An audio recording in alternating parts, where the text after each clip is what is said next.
moi, Shopify, c'est le nerf de la guerre et c'est vraiment la solution que j'utilise pour créer mes sites e-commerce et donc pour développer mes marques. Et bonjour à tous et bienvenue sur cette nouvelle vidéo un petit peu importante parce qu'on va répondre à une question que vous vous posez régulièrement, c'est pourquoi travailler sur Shopify. Effectivement, vous l'avez vu sur mon compte, je fais tous mes sites e-commerce ou presque sur Shopify. J'ai fait un tutoriel expliquant comment monter une boutique Shopify, je montre comment intégrer certains outils sur Shopify, donc vous l'aurez compris, pour moi, Shopify c'est le nerf de la guerre et c'est vraiment la solution que j'utilise pour créer mes sites e-commerce et donc pour développer mes marques. Dans cette vidéo, je vais essayer de vous expliquer les quelques raisons qui m'ont poussé à utiliser presque exclusivement cette technologie, alors qu'il en existe beaucoup et je sais que pour certains c'est assez confus parce que Shopify finalement n'est pas du tout le moins cher et ça je suis bien d'accord avec vous. Les coûts Shopify sont assez élevés, que ce soit l'abonnement à 40 € par mois ou tout simplement les frais de transaction qui sont maintenant autour de 2% quand on est sur le premier abonnement. Donc 2% de frais de transaction Shopify plus les frais de transaction de vos fournisseurs de paiement, effectivement ça peut faire beaucoup et ça représente des factures qui sont importantes quand vous commencez à bien fonctionner. Pour autant, moi ça reste la technologie que j'utilise le plus pour plusieurs raisons. La première raison, c'est tout simplement le back-office qui est très clair. Le back-office Shopify, il est très fonctionnel, il est parfait pour des besoins en e-commerce. Je vais donner des choses un petit peu à la con, mais le fait de pouvoir voir son trafic en direct, le fait de pouvoir voir les événements ajouts au panier, paiement initié, achat en direct, le fait de pouvoir voir son chiffre d'affaires en direct. En bref, la manière de voir les éléments et les informations, c'est super important. Ça permet aussi de facilement partager les back-office, du coup, faire une capture d'écran du chiffre d'affaires, donc pour partager, que ce soit dans des vidéos comme celle-ci ou sur les réseaux sociaux, pour les gens qui créent du contenu, c'est pratique. Au-delà de ça, bien évidemment, dans le back-office, il n'y a pas que ça. Il va y avoir également la capacité de créer des codes de réduction facilement, le fait de connecter des moyens de paiement facilement, le fait de pouvoir modifier tout un tas d'éléments facilement, sans avoir à vous compliquer la vie, sans avoir à chercher, tout est facile à prendre en main. Quand c'est facile à prendre en main, vous gagnez du temps vous, ça c'est le premier point, mais vous gagnez aussi du temps quand vous recrutez. Faire intervenir des gens sur votre site Shopify, c'est beaucoup plus facile que de faire intervenir des gens sur votre site WordPress par exemple. Un site WordPress, honnêtement, c'est vite le chaos, et à part quand on est compétent et qu'on a une dextérité en WordPress, et ça peut vite être compliqué finalement de faire du WordPress. Les pros WordPress, je vous attends en commentaire pour qu'on puisse se fight un petit peu. Mais globalement, vous aurez plus de facilité à opérer sur le back-office Shopify et à faire opérer d'autres gens sur le back-office Shopify. Le deuxième point qui est très important également, c'est les rapports d'analyse. Les outils de Shopify pour sortir des rapports chiffrés selon des filtres que vous appliquez sont parfaits, ils sont bien présentés, ils offrent une grande lisibilité, une grande clarté sur ce qui se passe sur votre boutique. Et ça, c'est bien pour deux choses. La première chose, c'est tout simplement pouvoir prendre des décisions et tirer des conclusions par rapport aux analyses et aux rapports que vous avez. Ça, c'est le premier point. Mais c'est également pratique de pouvoir extraire ces rapports en PDF et de pouvoir les communiquer à d'autres, enjeux extérieurs, comme votre comptable quand il en a besoin, mais également pour potentiellement aller lever des fonds ou essayer d'aller en B2B, d'avoir en fait tous ces documents, tous ces rapports qui sont précis et bien présentés, qui peuvent servir de support quand il est question tout simplement de présenter vos chiffres et de présenter ce que vous faites. Shopify est parfait à ce niveau-là, donc je vous invite à prendre ça en considération. Une bonne techno mais qui ne propose pas des bons rapports, et ça peut être handicapant sur le long terme. Ensuite, il faut le dire, il y a également de nombreuses fonctionnalités qui sont présentes uniquement sur Shopify ou en tout cas qui sont faciles sur Shopify. La capacité à créer des codes de réduction avec tout un tas de règles différentes, que ce soit au nombre d'articles, que ce soit un minimum de commandes, que ce soit un code de réduction, un bon d'achat, etc. Vous avez vraiment beaucoup de possibilités dans les codes de réduction, mais également dans le paramétrage de vos coûts de livraison par exemple. Vous pouvez assez facilement, selon le pays, selon les produits, etc., créer des règles de livraison différentes. Alors bien évidemment c'est le cas partout, mais le point fort de Shopify, c'est la facilité de faire ces choses-là. Il y a des choses toutes bêtes, mais qui sont des fois très difficiles ou très longues à faire sur d'autres technologies. Sur Shopify, effectivement, au niveau des fonctionnalités, vous êtes servi. Si vous ne savez pas coder, vous avez un ensemble de thèmes possibles, un ensemble de thèmes gratuits, mais également un ensemble de thèmes payants, qui vont faire en sorte que, peu importe le projet que vous portez et le niveau de singularité que vous voulez créer, vous aurez la technologie qui vous permet de faire ça. Vous pourrez intervenir très facilement dans le code également. Je sais que par exemple, sur certains sites WordPress, selon les abonnements que vous avez ou selon les forfaits auxquels vous avez souscrit, vous pouvez pas aussi facilement que ça aller dans le code. Tandis que là, effectivement, là, dans Shopify, vous pouvez, peu importe le forfait sur lequel vous êtes, le code est accessible. Et ça, c'est super important, notamment quand vous voulez faire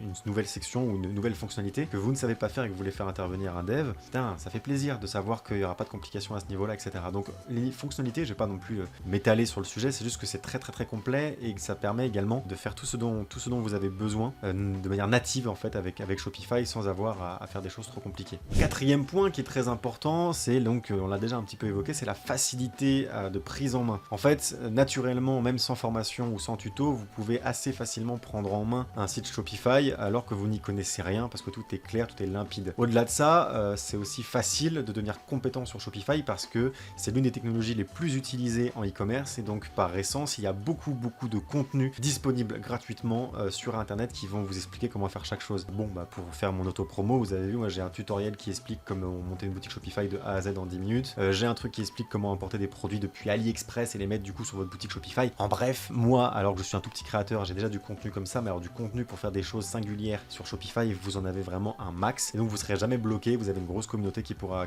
vous aider. Et ça, mine de rien, c'est important, pareil sur le long terme, c'est que c'est peut-être plus cher que les autres plateformes, mais au moins vous n'êtes pas bloqué, votre business ne s'arrête pas sur des conneries. Vous avez une grande dextérité, vous êtes capable de faire des modifications vous-même rapidement, sans que ça dure une semaine, 2 semaines, parce que vous devez contacter le support, etc. Et ça, c'est un grand confort et ça a une grande importance en vérité quand vous faites du business. Le 5e point, très important également, et qui va de pair un petit peu avec le fait qu'il y a une grande communauté, c'est qu'il y a un ensemble d'applications. Je vais vous dire une chose qui est assez simple, c'est que dès lors que quelque chose sur Shopify, dès lors que vous avez un besoin et que vous n'arrivez pas à le faire nativement sur Shopify, soyez assuré qu'il existe une application Shopify, donc dans la bibliothèque des applications Shopify, qui va vous permettre de le faire. Et ça, c'est juste merveilleux. Ça va donc de pair avec le fait qu'il y a une grande communauté et beaucoup de gens qui du coup vont créer des outils spécialement pour Shopify. Peu importe ce que vous voulez faire, il y aura toujours une application que vous pourrez installer qui vous permettra de le faire. Des bundles, des achats post-panier, des upsells dans le panier, du multilangue, de la traduction automatique, etc. Peu importe ce dont vous avez besoin, soit vous pouvez le faire nativement sur Shopify, soit vous allez pouvoir le faire avec une application que vous allez pouvoir du coup ajouter sur votre boutique Shopify. Et ça, encore une fois, c'est merveilleux. On n'est encore une fois jamais bloqué. Et ça, alors qu'on n'a pas des grandes compétences en développement web, et bah c'est pas grave. Vous pouvez avoir votre boutique Shopify et des applications. Vous n'êtes pas dev et pour autant vous avez un site magnifique avec toutes les fonctionnalités que vous voulez. Le 6e point qui est très important également, c'est que l'environnement est super friendly pour les autres environnements. Là, j'ai pas forcément le bon vocabulaire, c'est plutôt Clément qui vous parlerait de ça correctement, mais les intégrations sont faciles. Dès que vous avez des outils extérieurs, par exemple, je pense à des outils comptables extérieurs, et ben vous pouvez les plugger directement sur votre boutique Shopify dans presque, à 90% des cas, vous pouvez les plugger, sauf si vous utilisez des outils qui viennent de la préhistoire. Mais globalement, presque tous les outils extérieurs vont très facilement s'intégrer sur Shopify, et notamment les outils les plus indispensables, à savoir par exemple Klaviyo pour les mails, donc la solution de mailing la plus performante en e-commerce. Vous pouvez l'intégrer à Shopify avec une facilité déconcertante et avec toute la documentation du monde. Les outils publicitaires, Facebook Ads, TikTok Ads, Snapchat Ads, TikTok Ads, j'ai déjà dit. Bon bref, tous les Google Ads et tous les outils publicitaires, vous pouvez les brancher très facilement et paramétrer vos événements très facilement. En bref, vous n'avez pas de galère, pas de conflit d'intégration. Vous allez avoir très rarement des situations où vous ajoutez une application et le fait d'ajouter cette application sur Shopify fait que d'un coup, votre intégration Facebook ne fonctionne plus. Ça, c'est des scénarios qu'on n'observe pas ou très rarement sur Shopify. Il n'y a pas trop de conflits. Alors que sur d'autres technologies, ça peut arriver très souvent, que vous avez paramétré vos événements achats, etc. Tout va bien, vous faites de la pub sur Facebook, tout va bien, et vous rajoutez une extension, une application, et hop, d'un coup vous faites des ventes, mais elle ne remonte plus dans votre outil Facebook parce que vous avez ajouté une extension qui a créé un bordel monstre dans le code et qui a foutu en l'air vos événements. Et donc ça, des conflits d'intégration, ça a été une grande bagarre, même sur Shopify il y a quelques années, avant qu'il soit au point, donc moi j'utilise Shopify depuis 2018, donc c'est pour vous dire. Mais maintenant, honnêtement, ça arrive plus, quoi. Ça n'arrive plus, il y a très peu de conflits d'intégration. En tout cas, les applications les plus connues et les outils les plus connus cohabitent très bien ensemble sans se faire du mal. Voilà, et ça c'est quand même important, car ça peut vraiment faire du mal à un business quand vous avez un souci d'intégration et que vous ne l'avez pas vu.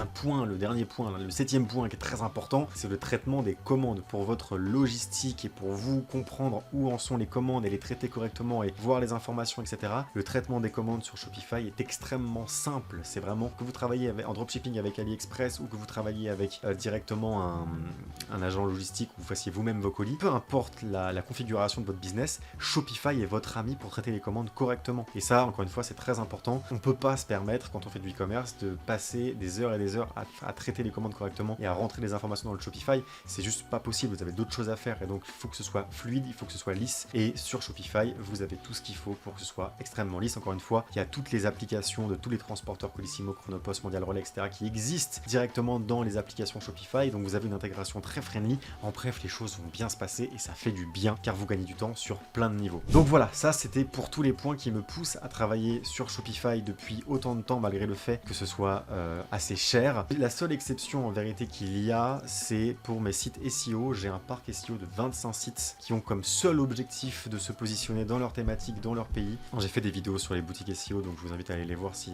vous voulez comprendre un peu de quoi je parle. Et donc effectivement 25 sites au début ils étaient tous sur Shopify, mais ça coûtait 1000 € par mois juste d'abonnement Shopify, alors que ces boutiques là n'allaient pas avoir de résultats avant 6 mois, peut-être 1 an, vu qu'elles sont vraiment juste en SEO à 100%. Et donc on a tout basculé sur WooCommerce, ou ouais c'est WooCommerce, tout simplement parce que c'est juste que c'est moins coûteux, et malgré le fait que ce soit plus difficile du coup de gérer, c'est pas un problème parce qu'on est sur des volumes qui sont pas les mêmes. Un site SEO fait pas beaucoup de commandes en fait, le but c'est juste qu'il vous coûte rien, et vu qu'il vous coûte rien, même s'il fait 5, 6, 10, 15, 20 commandes par mois, et ben vous êtes forcément en bénéfice, donc c'est ça qui compte. Et en l'occurrence du coup vu qu'il y a peu de commandes, c'est quand même peu de gestion, et donc même si le back-office est moins pratique, c'est pas grave, on fait avec parce qu'on a 1000 € à économiser, et en vérité on préfère du coup économiser 1000 € et déléguer pour 500 € par mois à quelqu'un le fait de faire toute la gestion de ces boutiques là, vu qu'il n'y a pas beaucoup de volume. Voilà, c'est déjà la fin de cette vidéo, j'espère qu'elle vous aura plu, et j'espère que vous comprenez un petit peu mieux du coup pourquoi est-ce que Shopify c'est le nerf de la guerre. Et je vous invite à mettre un like, un commentaire, à partager cette vidéo, ça aide beaucoup, mais vous pouvez également créer votre boutique Shopify en passant par le lien directement dans la description. Ça aide beaucoup la chaîne, tout simplement parce que c'est un lien affilié, donc si vous créez votre boutique à partir de ce lien, je gagne de l'argent, et ça fait toujours plaisir. Et moi je vous dis à très bientôt dans la prochaine vidéo.